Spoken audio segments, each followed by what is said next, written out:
Que lo que hoy toca el ejercicio 44 que dice proporcionar el valor de I1 de t para t menor que 0 y t mayor que 0 para el circuito de la figura 8.81.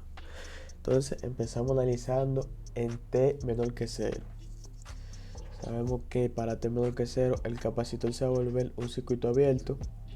Entonces vamos a buscar el voltaje en las terminales del capacitor.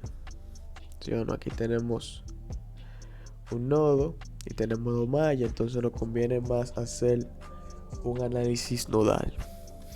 Si hacemos la ecuación, tenemos esta corriente que va por esta rama, V menos 2 entre 10K, más la corriente que hay entre esta rama,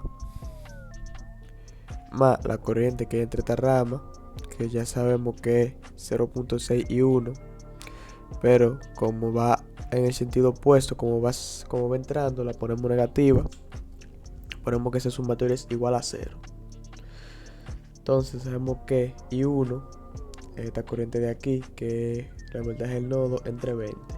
Si sustituimos eso allá, nos queda esa ecuación. Si resolvemos esa ecuación, nos queda que el voltaje en el nodo es igual a 10 voltios. Entonces el voltaje en el nodo, el voltaje del capacitor va a ser igual al voltaje del nodo menos la caída de voltaje en esa resistencia, ¿sí o no? Porque tenemos que la caída con el voltaje en el nodo igual a este voltaje más este voltaje. Entonces si buscamos el voltaje que se cae en la resistencia, va a ser igual a 10 y 1, ¿sí o no? Y tenemos que I1 es igual a 20 entre V. ¿Sí o no? Entonces nos va a quedar que el voltaje del capacitor va a ser igual a V, el voltaje en el nodo menos 10 por menos 0.6 V entre 20. ¿Sí o no?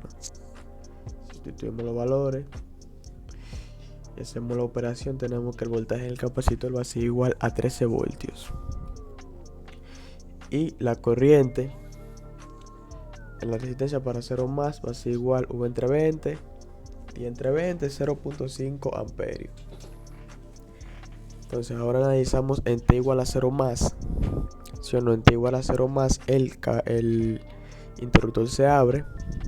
Entonces vamos a cambiar el capacitor por una fuente de voltaje igual al voltaje en 0, a 13 voltios. También tenemos, cuando el interruptor se abra, vamos a tener esa resistencia de 10 kilo ohm en el aire, entonces la podemos obviar, ¿sí o no? Entonces nos va a quedar el circuito de esta manera.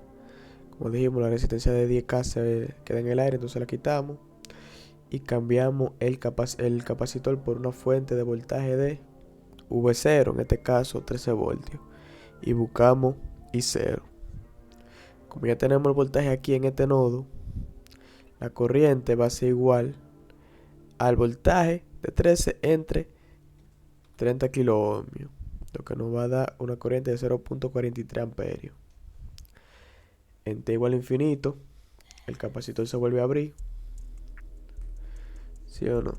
Entonces, como nada más tenemos fuente dependiente, este de aquí no tenemos fuente independiente, la corriente va a ser igual a 0. La resistencia equivalente, hacemos lo mismo, queremos la resistencia entre A y B, que son las terminales del capacitor, pero como tenemos una fuente dependiente, lo podemos hacer por dos métodos. Podemos usar el método de Thevenin y Norton o el método de la fuente de prueba. Como nos conviene más usar el método de la fuente de prueba, cogemos ese. Lo que para ese método, lo que tenemos que hacer es cambiar la terminal del capacitor por una fuente de 1 voltio o de 1 amperio. Si la cambiamos por una o de cualquier valor, pero nos conviene más 1 voltio o 1 amperio. Si cogemos una fuente de 1 amperio, buscamos el voltaje que hay entre las terminales de la fuente, y si cogemos una fuente de 1 voltio, buscamos la corriente que pasa por la fuente. ¿Sí o no? Como la fuente está en paralelo con el nodo, nos conviene más una fuente de, en este caso, 1 miliamperio, porque esta corriente, como la resistencia está en kilos, la corriente no va de miliamperio. ¿Sí o no? Entonces, si resolvemos ese sistema, lo podemos hacer por mayor por nodo. En este caso vamos a hacer nodo de nuevo. Nos queda lo siguiente. Esta corriente de aquí, V entre 30 menos 0.61 menos 1 igual a 0. Y 1, Sabemos que la corriente que pasa por la resistencia de 20, es decir, la corriente de esta rama. Entonces sustituimos eso. Y si resolvemos el sistema, y si resolvemos la ecuación, nos queda que el voltaje es igual a 75 voltios. Por ley de Ohm sabemos que resistencia igual a voltaje entre corriente. Entonces va a ser igual a la corriente de prueba, al voltaje de prueba entre la corriente de prueba, ¿sí o no? 75 voltios entre 1 miliamperio. Nos quedó una resistencia equivalente de 75 kiloohmios. Entonces para la corriente usamos la siguiente fórmula. I de T va a ser igual a I1 en infinito más I1 en 0 menos I1 en infinito por E a la menos T sobre RC. Si sustituimos esos valores, nos queda que 3 entre 30 va a ser igual a E a la menos T por 75K entre 2 nanos. Entonces si simplificamos esto, nos queda que I1 de T va a ser igual a 0 a 13 entre 30 por E a la menos 20.000 T por 3. Eso sería todo y nos vemos en un próximo video.